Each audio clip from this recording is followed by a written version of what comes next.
He knows, Mukunda. Jaya Radha Madhava Kunja Bihari Gopi Jana Vallabha Girivardhari.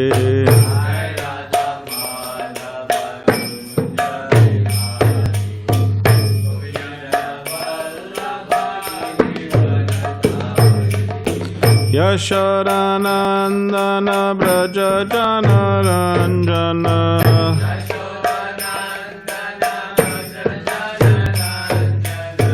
Yashodanandana Braja Jana Ranjana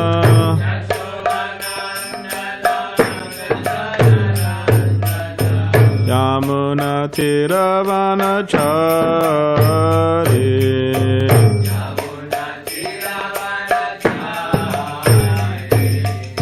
Yamuna Tiravanachari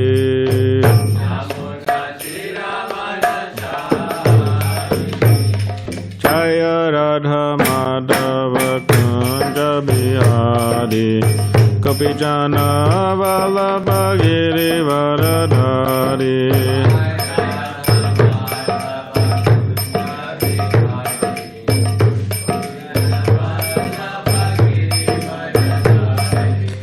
Yashodanandana Braja Jana Ranjana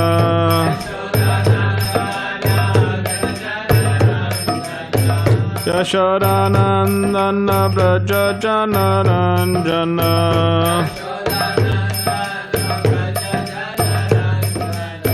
Yamuna Tiravanachari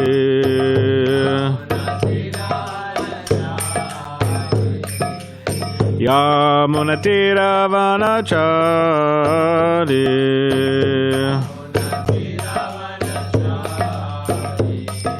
Jaya Radha Madhava Kunja Bihari Gopi Jana Vallabha Girivardhari. Madhava Kunja Bihari Gopi Jana Vallabha Girivardhari. Vishnupada Paramahamsa Parivajapacharya Shtadra Shata Shri Shimada's Divine Grace A.C. Bhaktivedanta Swami Prabhupada Ki Jai Ananta Koti Vaishnavarinda Ki Jai Grantaraj Srimad Bhagavatam Ki Jai. All glories to the assembled devotees, all glories to the assembled devotees, all glories to the assembled devotees, all glories to Shri Guru and Shri Gauranga.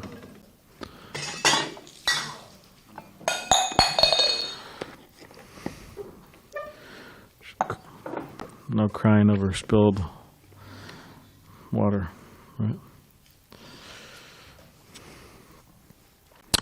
Om Namah Bhagavate Vasudevaya. Om Namah Bhagavate Vasudevaya. Om Namah Bhagavate Vasudevaya.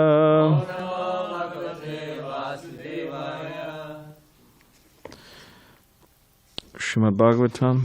We got a whole towel, huh? Wow.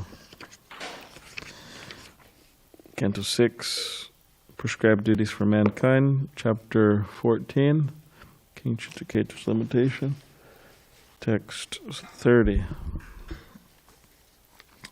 Please repeat after me. Sapi Tat Prashanad Eva Chitraketur Adarayat Garbam Kritadyutir Devi Kirtikagnir Ivatmajam Sapitat Prashanadeva Chitraketur Adarayat Yat Garbam Krita Yutir Devi Kirtikagnir Ivatmajam Sapatat Prashanareva Chitraketur Adarayat Garbam Kritadyutur Devi Kirtikagner Evatmajam Sapitat Prashanareva Chitraketur Adarayat Garbam Kritayutur Devi Kirtikagnir Evatmajam Sapitat Prasanadeva Sapitat Prasanadeva Ketur Adaraya Ketur Adaraya Garbam Kritaditir Devi Garbam Kritaditir Devi Kritikagner Ivatmajam Kritikagner Ivatmajam Sapitat Prasanadeva Sapitat Prasanadeva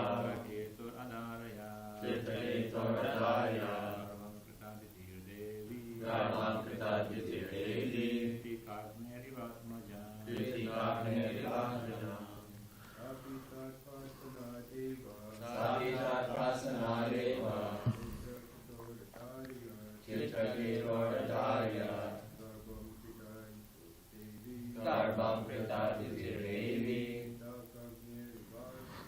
Kritikagner Ivatmajam Sapitat Prasanadeva Sapitat Prasanadeva Chitraketur Adharaya Chitraketur Adaraya Garbam Kritadyutir Devi Garbam Kritaditir Devi Kritikagner Ivatmajam Kritikagner Ivatmajam Sapitat Prasanadeva Sapitat Prasanadeva Chitraketur Adaraya Chitraketur Adaraya Garbam Kritaditir Devi Garbam Kritaditir Devi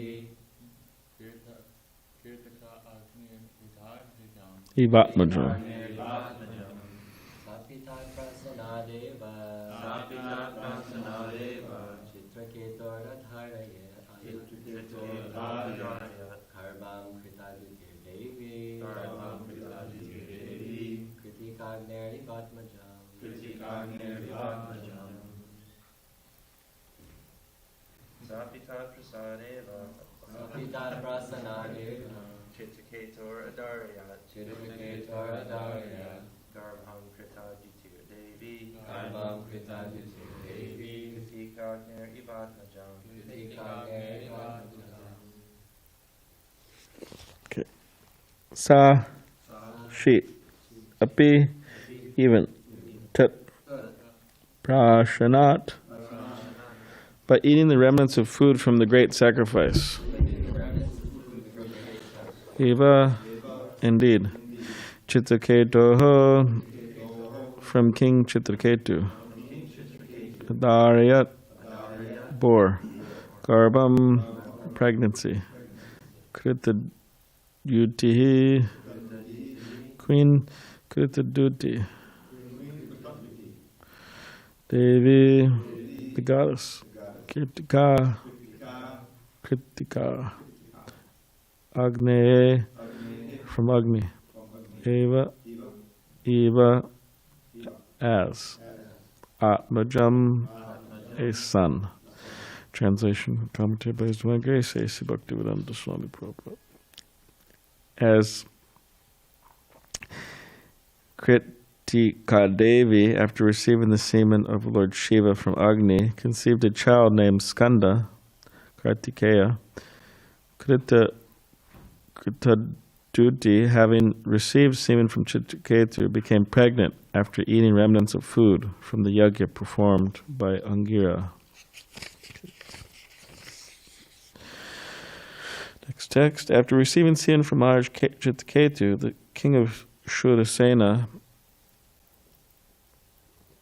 Queen Kritaduti gradually developed in her pregnancy, O King Parikshit, just as the moon develops during the bright fortnight. Thereafter, in due course of time, as a son was born to the king. Hearing news of this, all the inhabitants of the state of Shurasena were extremely pleased. King Chitraketu was especially pleased. After purifying himself by bathing and by decorating himself with ornaments, he engaged learned Brahmins in offering benedictions to the child and performing the birth ceremony. Unto the Brahmins who took part in the ritualistic ceremony, the king gave charity of gold, silver, garments, ornaments, villages, horses, and elephants, as well as 60 crores of cows. You know how many cows that is? 600 million cows.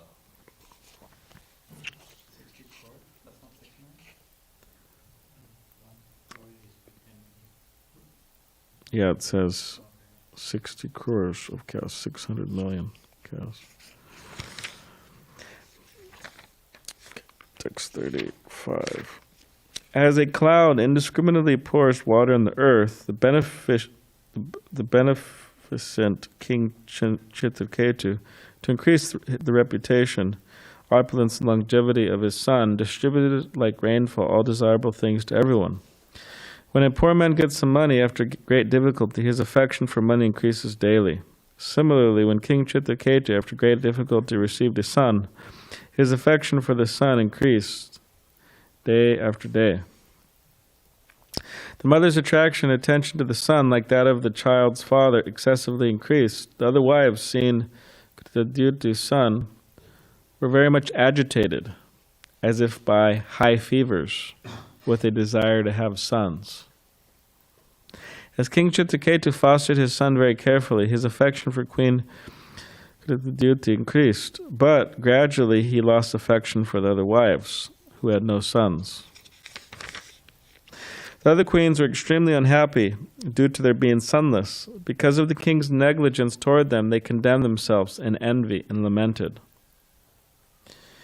A wife who has no sons is neglected at home by her husband and dishonored by her co-wives, exactly like a maidservant. Certainly such a woman is condemned in every respect because of her sinful life. Purport. As stated by Chanakya Pandit. Some people don't like Chanakya Pandit. You know that? Huh? Which kind of people? I don't know. So, a number of people don't like. They don't like when Prabhupada quotes them also.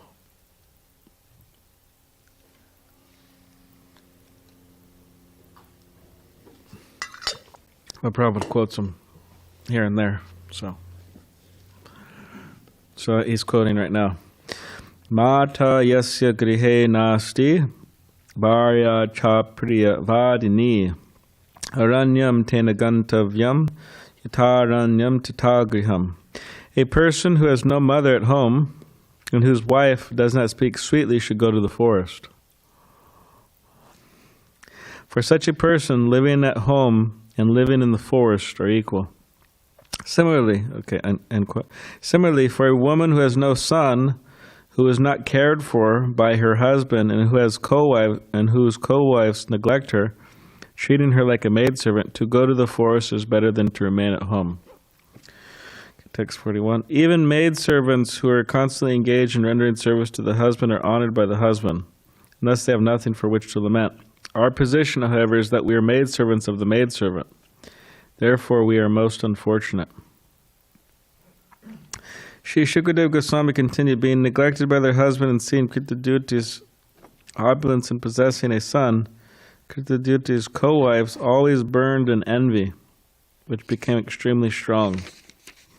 As their envy increased, they lost their intelligence, being extremely hard-hearted and unable to tolerate the king's neglect. They finally administered poison to the son. Unaware of the poison administered by her co-wives, Queen Kritaduti walked within the house, thinking that her son was sleeping deeply. She did not understand that he was dead. Thinking that her child had been sleeping for a long time, Queen Kritaduti, who was certainly very intelligent, ordered the nurse, "My dear friend, please bring my son here." When the maidservant approached the child, who was lying down, she saw that his eyes were turned upward. There were no signs of life. All his senses have stopped. All his senses having stopped, and she could understand that the child was dead. Seeing this, she immediately cried, "Now I am doomed," and fell to the ground. In great agitation, the maidservant struck her breast with both hands and cried loudly in regretful words. Hearing her loud voice, the queen immediately came, and when she approached her son, she saw that he was suddenly dead. In great lamentation, her hair and dress in disarray, the queen fell to the ground unconscious. O King Parikshit, hearing the loud crying, all the inhabitants of the palace came, both men and women. Being equally aggrieved, they also began to cry. The queens who administered the poison also cried, pretentiously, knowing full well their offense. When King Chitraketu heard of his son's death from unknown causes, he became almost blind. Because of his great affection for his son, his lamentation grew like a blazing fire. And as he went to see the dead child, he kept slipping and falling on the ground. Surrounded by his ministers and other officers and the learned Brahmins present, the king approached and fell unconscious at the child's feet, his hair and dress scattered. When the king, breathing heavily, regained his consciousness, his eyes were tearful and he could not speak.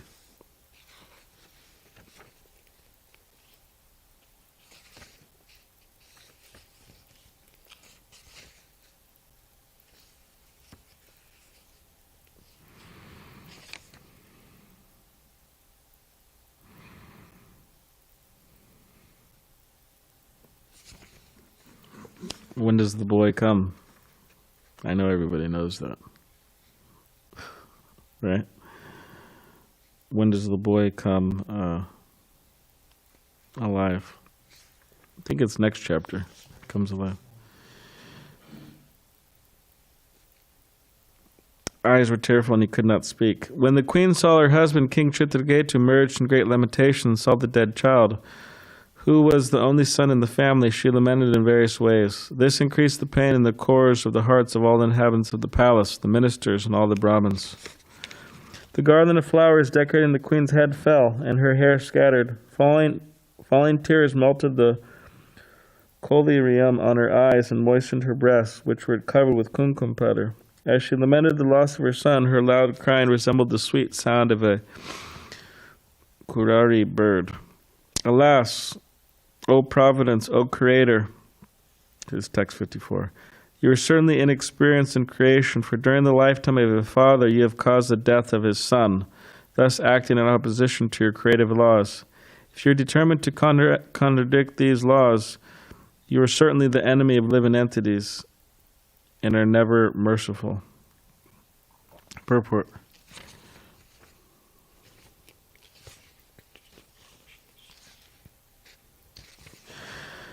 This is the way of a conditioned soul. This is the way a conditioned soul condemns the Supreme Creator when he meets reverses. Sometimes he accuses the Supreme Personality of God of being crooked, because some people are happy and some are not. Here the Queen blames Supreme Providence for her son's death. Following the creative laws, a father should die first and then his son.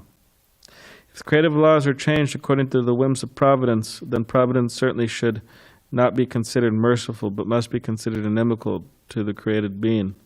Actually, it is not the Creator, but the conditioned soul who is inexperienced. He does not know how the subtle laws of fruitive activity work, and without knowledge of these laws of nature, he ignorantly criticizes the Supreme Personality of Godhead.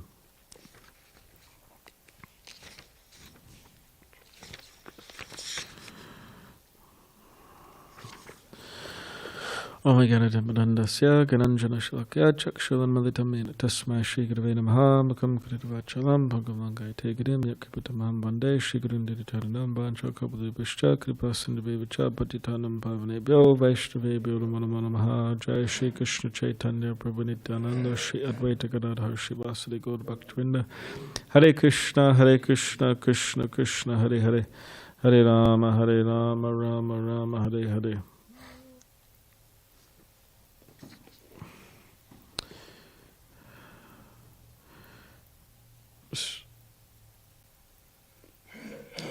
So the tendency, as mentioned in the last verse, the tendency of a conditioned soul is to blame Krishna, or condemns the Supreme Creator when he meets reverses. So when there's difficulties, they think, okay, we'll just see There's the imperfect creator is punishing me in an unjust way. I don't deserve this. So that's a particular tendency. And when things are going well, the tendency is to think, oh, just see my expertise. I am doing so nicely. And this is mentioned in the Bhagavad Gita, right? Krishna says, what does he say? Kartaham iti manite. How does that one begin? Prakrite kriyamanani gunai karmani sarvasha ahankara vimudatma kartaham iti manite. So, vimudhatma. So, this V is intensifier, so it means a really foolish person thinks, oh, I'm the doer. By my power, things are going on. But one should not think like that. Now, of course, the materialists, they do think like that, and therefore they're called vimudhas. They're called foolish or unintelligent. But also within the devotional fold, we have to be careful also not to think like that. Because it's not the materialists, but we could also think like that in a spiritual in the spiritual movement, like the Hare Krishna movement. Yes, by my power, things are going on. By my power, I'm managing the temple very nicely, right? By my power, I am chanting japa very nicely.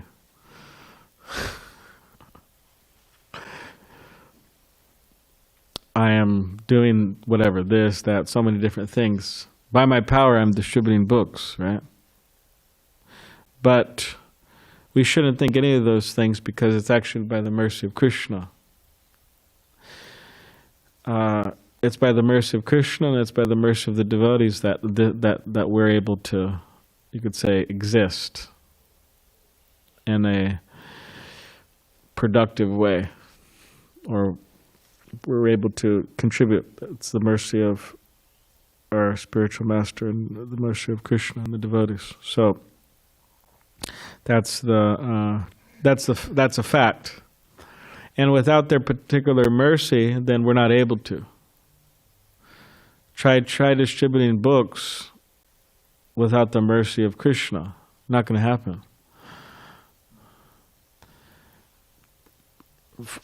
In a sustainable way. I mean, I've seen many people come and, they come and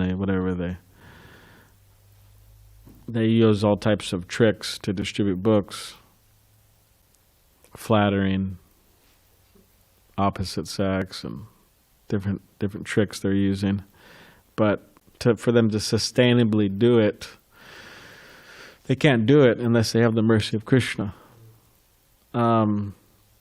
To try following the four regulative principles without the mercy of Krishna, can't do it. It's impossible.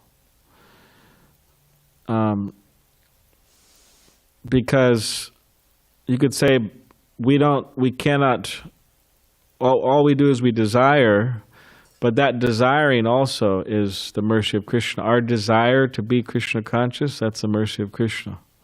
And the mercy of the spiritual master and the mercy of the devotee. That's their blessing. We have a desire. But that desire can also be, what do you call it? It could be lost. It could be hampered. It could be dampened, right? Yeah. So, and then we don't have any desire, actually. Like the desire to put your hand in a bead bag and to grab your beads and to move the beads one by one, right? One bead, Hare Krishna, Krishna Krishna, Hare Hare, Hare Rama, Hare Rama. Next bead, right? Full mantra, every single bead, right? 108 times, 16 times at least around. So that particular, it could seem like a lot of work, right? It does. It's like, geez, I could watch a whole Netflix movie in that amount of time, right? I could listen to listen like 5 podcasts in that time about whatever, you know.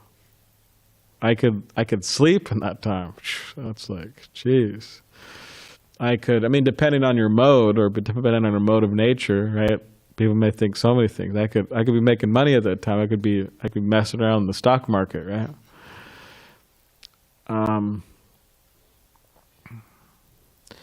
So our desire to actually chant, that's a great blessing, to be able to continue that desire. So now someone may say that, okay, well, it's all Krishna's mercy. It's all going on by Krishna's mercy, right? So therefore we should be humble. We should be very humble, right? Okay, everything's going on by Krishna's mercy. But then someone may say, well, hey, I am getting Krishna's mercy, and other people aren't getting Krishna's mercy as much as I am. So then become proud about that. Just see how much mercy I'm getting. And that was actually in the Rasa-lila, right? The gopis, they were feeling some pride, transcendental. But they're thinking, oh, well, I'm getting a lot of mercy of Krishna, and others aren't, and then Krishna left.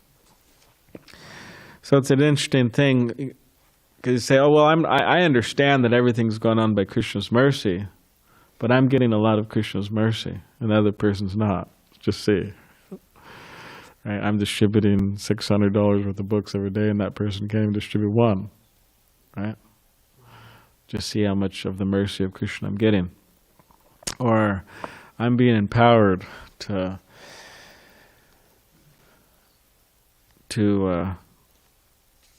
cook so nicely, and that person's not. Just see the mercy I'm getting. So how would we deal with that? Does anybody have any ideas? Deal with that particular phenomenon? Everything. You want to speak in the mic? Even all of those activities, right, is facilitated by the laws of Krishna and his energies, right? On our own, we can... but you could say that I'm getting them, and another person's not. So, how does one not become proud, or how is that explained that, okay, hey, I'm getting the mercy and the other person's not? The empowerment to do something. For example, like I remember there was one devotee, he said, I can't do anything well. He said, I can't cook well, I can't play instruments well, on and on and on, everything that devotees do. He said, I can't do well. He said, but I could chant Hare Krishna. And that's what he was doing. But for somebody who can do those things well, you could say it's an empowerment. You could say they're getting Krishna's mercy, right? So then they may become proud. Because they see it, well, other people aren't getting that mercy, so like somebody who's a great singer, right? They're traveling all over the world, they're inspiring devotees, thousands of devotees, right? They go to each event and there's thousands of devotees there and they're singing very nicely, right? And they have the empowerment to play harmonium and sing. So, but then somebody else was like, I have a hard time learning a few tunes or keeping a melody or whatever, so they're getting Krishna. Then the person might think, oh, I'm getting Krishna's mercy. And then this person, they have a hard time keeping a melody. So, what do you think?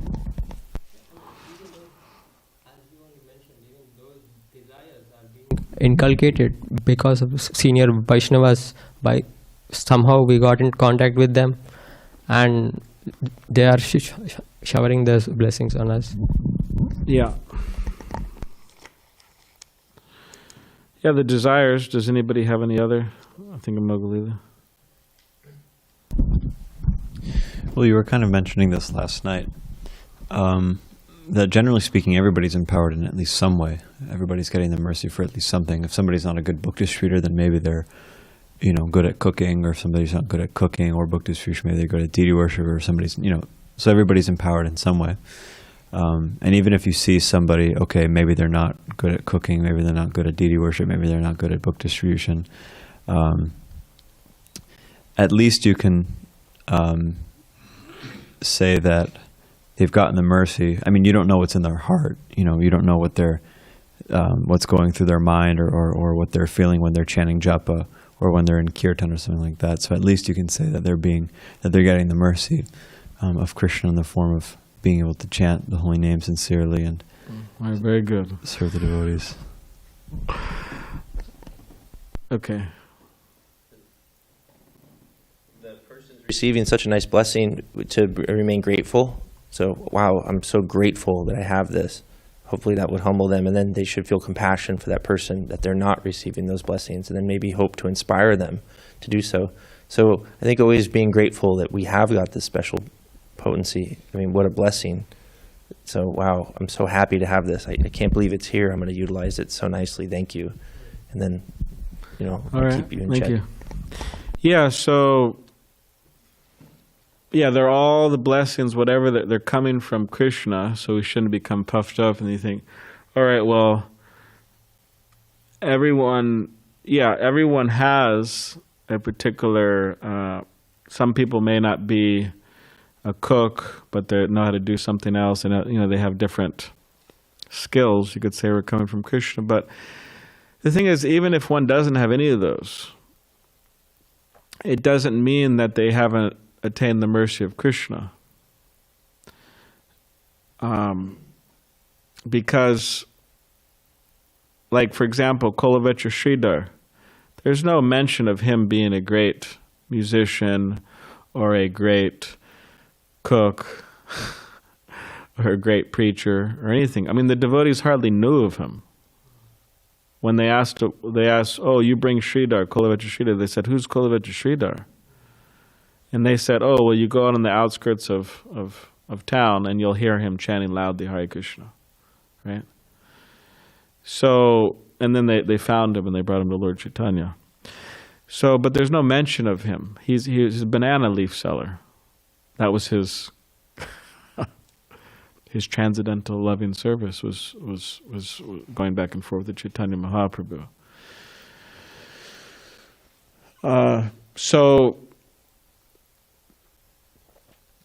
And just because somebody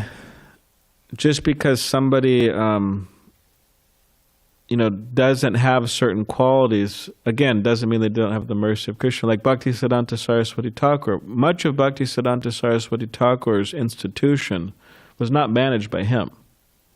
It was managed by two devotees who were practically managing things. He wasn't managing much. He was chanting Hare Krishna, studying, debating with himself on the balcony. Right? He had his program. If you look at his daily schedule, it's not that he had a bunch of management going on. So you could say, all right, well, he's a topmost pure devotee of the Lord, so he should, right? Shouldn't he be fully? Now, someone may say, well, if he wanted to, he could, right? That's another thing. But practically, yeah. Anyways. Or the example, one of Bhaktisiddhanta Saraswati Thakur's disciples, he wasn't a very good singer. And there was another singer that was a very good singer. And he was singing while Bhaktisiddhanta Saraswati Thakur was towards his last days. And then Bhaktisiddhanta Saraswati Thakur called for this other devotee. And he said, you sing. I think it was Sridhar Maharaj. He said, you sing. He said, I want you to sing. Although he wasn't like a singer, but he had a lot of devotion and connection. So just because someone's not able to do something doesn't mean they don't have the mercy of Krishna. But they could be empowered to do something else. And that is the general thing, is Chatravana Maya Shishtam Guna Karma Vibhagashaha, that everyone has a particular nature, right? Some have a Brahminical nature, some have a Kshatriya nature, a Vaishya nature. So in other words, they're empowered in different ways.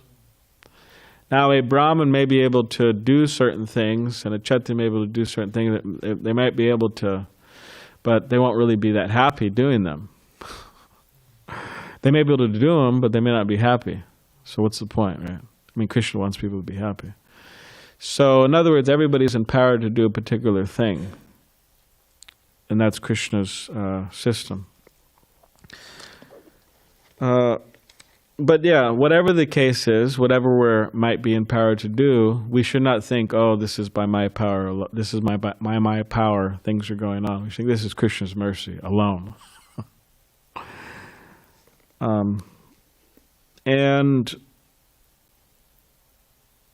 so when things are going well, we should think this is Krishna. When things go bad, we also shouldn't, or bad, we shouldn't blame Krishna. And that's a particular tendency to do that. But many people who've gone through a lot of suffering, like Holocaust survivors, for example, who made it, they have, it's been documented, many of them actually said that, yes, that was terrible. That was, of course, that was just terrible. I made it through. But actually, those experiences helped me be a better person. Because, for example, if you go through hell in different forms, then when you come out of it, you're a very grateful person. You're grateful for the air you're breathing, which is an important thing, right? As the devotee Yudhishthira Govinda was saying the other day. Right? What happened with the dog eater? You remember, so? What happened? You don't need to say it, but you remember? Well, I'm asking you to say it. Well, the dog eater, he had a piece of dog flesh in one hand, and he had a pot of the Ganga water in the other hand. And he was walking on a path, purifying the path. And you know what he was purifying it from? He was purifying it from people, the ingrates who were walking on it. So in other words, to be an ingrate, to be ungrateful is even the dog eaters don't want anything to do with those people. So people, they've explained, okay, they went through a lot of suffering, and they're grateful, for the air they're breathing, for which is you could say, oh, well, that's a basic moral principle. Yeah, but we shouldn't think ourselves so. I'm above all that stuff, right? It's very important to be grateful for what Krishna's giving, and therefore reciprocating with him. Krishna's given us so much, we should give also. So similarly within our lives, if we go through difficulties, we hope, right, it makes us a better person, and we hope we get realizations from that.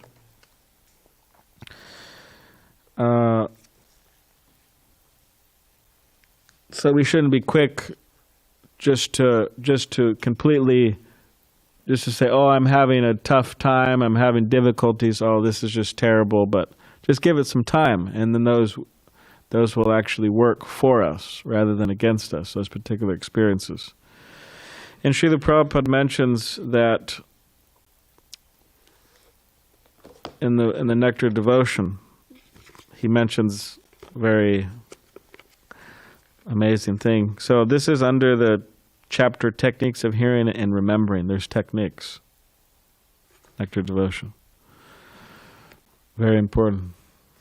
Devotees, they could also, after reading Prabhupada's books, right, they could read this Nectar Devotion with Bhakti Rasamrita Sindhu to see how Srila Prabhupada made his summary study of Nectar Devotion.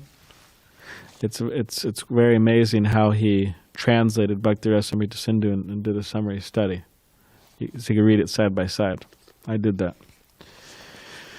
So in this particular chapter, which will end here very soon, Expecting the Lord's Mercy, it's entitled, this section. In the 10th canto, 14th chapter, verse 8, it is said, Tat te nukampam sushamikshama. My dear Lord, any person who is constantly awaiting your causeless mercy to be bestowed upon him, who goes on suffering the resultant actions of his past misdeeds.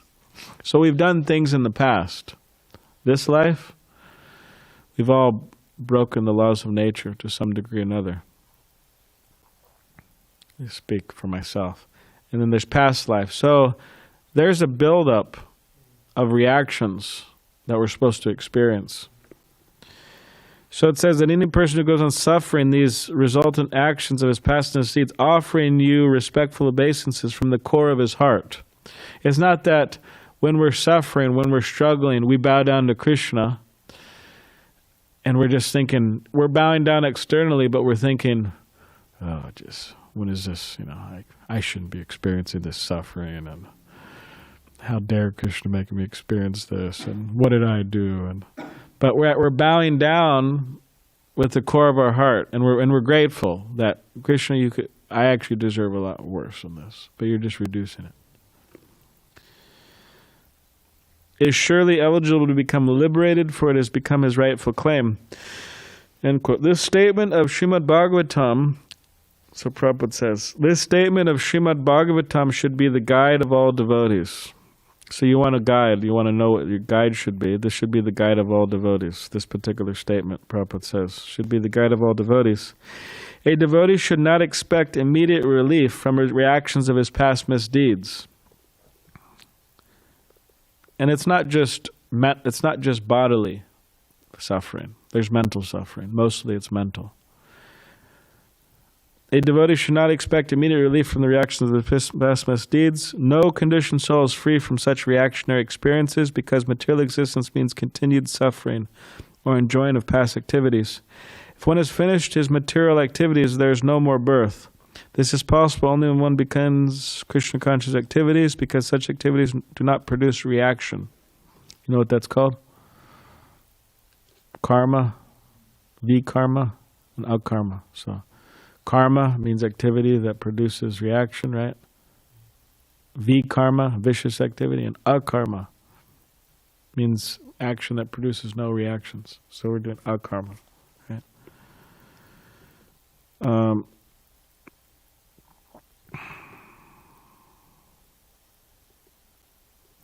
When such impediments arise, that's just another paragraph. Therefore, as soon as one becomes perfect in Krishna conscious activities, he's not going to take birth again in this material world. A devotee who is not perfectly freed from the resultant action should therefore continue to act in Krishna consciousness seriously, even though there may be so many impediments. So there may be so many bodily impediments, there may be so many mental impediments, there may be so many impediments externally. But Prabhupada says they should continue to act seriously in Krishna consciousness even though there's so many impediments. When such impediments arise, he should simply think of Krishna and expect his mercy. So when difficulties arise, mental difficulties, whatever, there's so many difficulties. When they arise, what should one do? Should simply think of Krishna, Hare Krishna,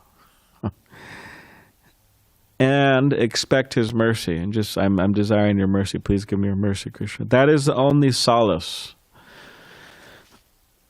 If the devotee passes his days in that spirit, it is certain that he is going to be promoted to the abode of the Lord. By such activities, he earns his claim to enter into the kingdom of God. The exact word used in this verse is dayabhak. Dayabhak refers to his sons becoming the lawful inheritor of the property of the father. In a similar way, a pure devotee who is prepared to undergo all kinds of tribulations in executing Krishna conscious duties becomes lawfully qualified to enter into the transcendental abode.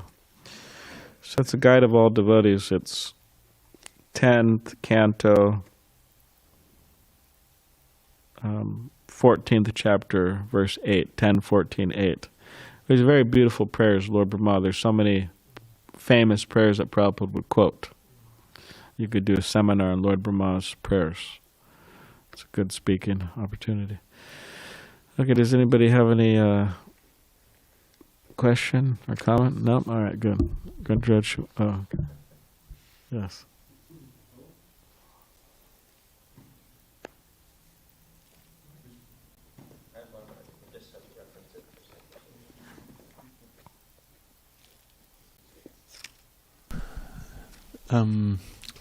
You were mentioning about what's it called? How devotees are empowered by Krishna. Yeah, it is. I was just wondering, how does a spiritual master empower his disciples to do something that's not in their nature, you could say? They don't. They just encourage them to do something that's in their nature. I mean, I remember Kevin, our Bhakti Kevin, maybe we'll see him this morning. Somehow magically he shows up on Saturday morning. I don't know why, but he shows up other times too, but he said, oh yeah, if you don't want to cook the Sunday feast, just do a really bad job at it. And then they won't ask you again. Right? They'll think, oh God, not this guy getting cook the feast. I mean, that's for sure. We don't want him to burn everything, undercook everything, right? Salt where there's supposed to be sugar and the whole thing. Of course, I don't think anyone, devotee's ever done that, maybe, I don't know, but like if you do something nicely, then devotees will probably ask you to keep on doing it, you know. But that tells us something, because someone asked Prabhupada one time, how do we know what is our nature? And then Srila Prabhupada said, well, one thing is that you have to like what you're doing. That's one thing, to like it and to be good at it. And another thing is that others should say, oh, you're good at it. So that gives us a sense.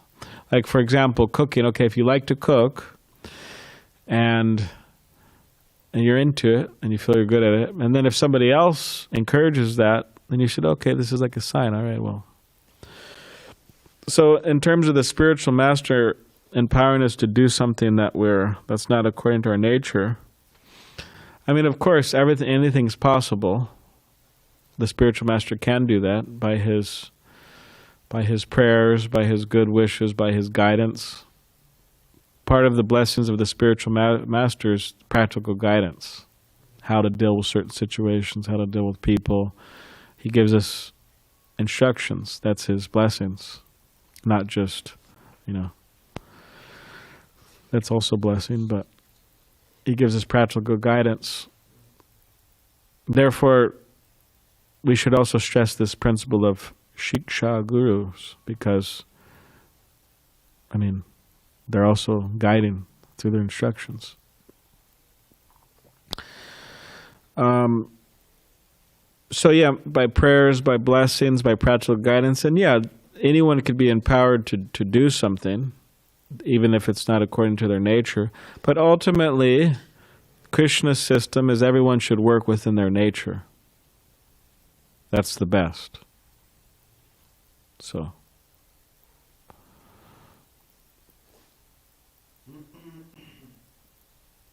Haribol. Haribol. So, thank you, Balaram. You know, you mentioned people go through hell struggling. And on book distribution, you hear about that. You know? So I met this guy. He was probably like 30-something. And he said he just got out of jail. Maybe we should ask him to join. I was joking. Huh? Maybe we should ask him to join. And then he was saying he's going through a lot of stuff right now. His mom just passed away. He has 2 baby mamas, you know. And he said that instead of fixing her car, he took the 300, he turned off his phone, he's hiding from her. You know, so. And another thing is that he said, you know, I really want to change, you know, and I gave him a Bhagavad Gita and I showed him some of the verses, and he said, I think this book will help me, you know. He said, after this, I'm going to go under a tree and read it, you know. And then he mentioned, he went to jail, he got caught with, like, you know, weapon and drug possession and all these crazy things. And he was also telling me how sometimes the demon inside him, he wants to go back to his old nature and he wants to hurt people, he wants to rob houses, steal cars, like he did all of that. But when I showed him the Bhagavad Gita, I said, you know, this book feels very special. You know, maybe it'll help me like that. So he was just showing, like you said, gratitude that, you know, yeah, Sankirtan devotees doing their thing. Yeah, there's this, people have the experience of like conflicting natures. You know, they want to do the right thing, but then there's like this voice that's saying, hey man, like just do the wrong thing. Like it's in some, and with people who aren't practicing Krishna consciousness, it's very strong. And a lot of people, more or less, they're just, I mean, sometimes devotees feel like, oh, they get mental, you know, they like to use that term, oh, I get mental, I'm on the mental platform, and accepting and rejecting and forgetting Krishna and just, you know, kind of heading the wrong directions, right? But a lot of the materialists, like, they just, like, that's their mode. They're always in. And it's all, you can imagine always being in that state. You know? So, anyways, I remember I was talking with one person. He was actually practicing Krishna consciousness, and he told me, he's like, yeah, you know, the mind's just so wild sometimes, you know, like you're chanting Hare Krishna and this and that, and then all of a sudden you have a thought like, maybe I should just burn this house down. He was talking about the lounge, you know. And I was kind of surprised. I was like, oh, really? It's like, what? You never have thoughts like that? Anyways. But yeah, by the mercy, getting Srila Prabhupada's books, and by reading them and studying and associating with devotees and you know, engaging in the process of bhakti yoga, then one's mind can become quieted, and it can become one's friend rather than enemy. So that's what preachers actually are helping people do. They're helping people become friends with their own mind, which is practically the greatest gift. Because if they can learn how to be friends with their mind, then, which also means practicing Krishna consciousness, it's wonderful, you know. And it's not that in devotees they don't stop at the mode of goodness. That's the failure of a lot of these movements, or at least some of the movements. They call like mode of goodness movements, which practically you could say they become like sattvic asuras. Means they become asuras in the mode of goodness. They do everything clean and right and good, but just nothing with Krishna. And as Srila Prabhupada says, that any activity that's not in line with devotional service is more or less a rebellious activity against Krishna. So, anyways, you had something, Dvija, money? One more thing. Oh, okay. He said a lot of people treat him bad. He said they don't know the good stuff I'm doing. You know, they're ungrateful. And he mentioned his dad. He takes care of his dad, but his dad wants to kick him out, you know. And he has a reminder, he has a tattoo on his arm. He says, don't slip. Hopefully it works. Tattoo. I also met a guy, he told me, it's quite far out of a story, but he said he's been wandering the streets for over 20 years, and he's been to prison, and he's been feeding homeless. And also he said, I had about 20 friends, 15 of them were shot, and the other 5 committed suicide. 15? Yeah, 15. Really? I'm not sure of the detail. 15 were shot and 5 were, the wow. 5 were committed suicide. And he said that his parents are neglecting him, and they've been neglecting him all his life. They've just taken drugs and things like that. Yeah, I knew somebody, 5 of her sons, actually there were only her only sons, 5 sons, her only sons. I mean, one was like suicide, one was homicide, one was overdose. It was like one drowned. It was like 5 of them, and they were all in their 20s, 30s. They're grown men, and I met this lady, and I know her, and but it's amazing how she actually was able to survive through all that. But it's amazing how much of a just kind-hearted person she was. It seemed from those experiences she understood what suffering meant, and how she didn't want to inflict it on anybody in any way. So she would kind of do the opposite, be really kind. So it's interesting, the different experiences. Well, in relation to people like book distribution, there's a nice 2 people visited the temple recently. One person, she said she got a book from her grandfather in Ensenada, Mexico, Science of Civilization in Espanol. And she said her grandfather has a big library, so she said she actually stole it from her grandfather. And she read it. She's almost done. And she just showed up at the temple the other morning, and she had some prasadam, and devotees gave her some more books and invited her to the programs.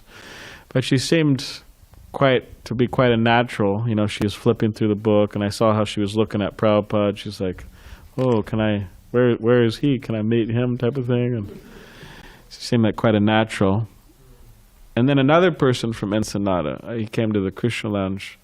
Nice guy, lives in, 12 Little Italy, I think, here in San Diego, and he said that. I said, "How did you hear about the temple?" He said, "Well, growing up, my mothers used to listen to the Beatles a lot. So, we listened to that song, My Sweet Lord and George Harrison, Hare Krishna." I started singing. He said, "Yeah, so recently I just looked up Hare Krishna temple, and then he said I came by." So, it takes a little time, but people will come. That story actually ended nicely because I had some prasadam with me and some flowers, and that guy took books. I asked him, "What are you trying to do now? Are you looking for meaning in life?" And he said, "No, to be honest with you, I'm just completely lost." And he was just very sad. And I actually sometimes bring my kartals and chant with people, and I chanted with him, and he was feeling very happy. Oh, nice. And he took books. What do you call it? Sound therapy? What is it? You call it sound therapy? Sound therapy. I just say mantra meditation. Oh, with okay. chantas. Sound bathing? Anyway, it's nice. And I have a question about if we utilize our nature and our talents in Krishna consciousness, naturally, if we are not pure and advanced, we become prideful, as you were also mentioning and asking this. So I was wondering, what would you say about how can we maintain a humble attitude? Well, Bhaktisiddhanta Saraswati Thakur, he says, because we were talking about this last night also, but he says that one should every morning and evening beat their mind with a broomstick, shoes. And he said with reminders, actually. He said you're reminding, hey, don't think yourself, a great devotee, which you're not. Don't be proud. Don't criticize the devotees. Serve the devotees. And on, just with these reminders. When the mind starts going off, you remind. Within deity worship, there's all of these prayers that one chants or should chant before doing their pujas, and it's reminding themselves of their identity and with their and also the classes are there. We have all these reminders, constant reminders. It helps, and of course, just practicing, right, being humble. Assuming that not everybody has a news feed, there's been in India yesterday, like probably the worst train crash there's ever been in the world. Oh, really? There's over 300 people were killed already. They find it, and there's many people missing. Somehow or other, 3 trains collided. Went off. There was a derailment and everything. It's just the most horrific thing. So you may find some Indians coming and being distraught about that, and you just know that that's happened. I mean, I've never seen anything like it. 300 people dead in a train crash, and they're still counting it. Strange.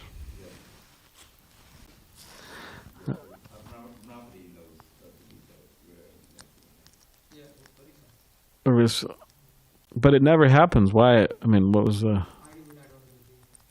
There was a goods train or commercial train hit on the passenger.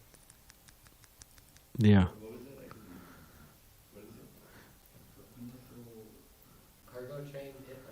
Cargo train hit a passenger train.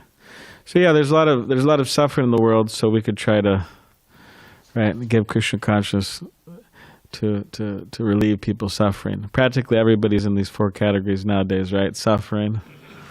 Well, at least within the category of suffering. So, all right. Srimad Bhagavatam ki jai.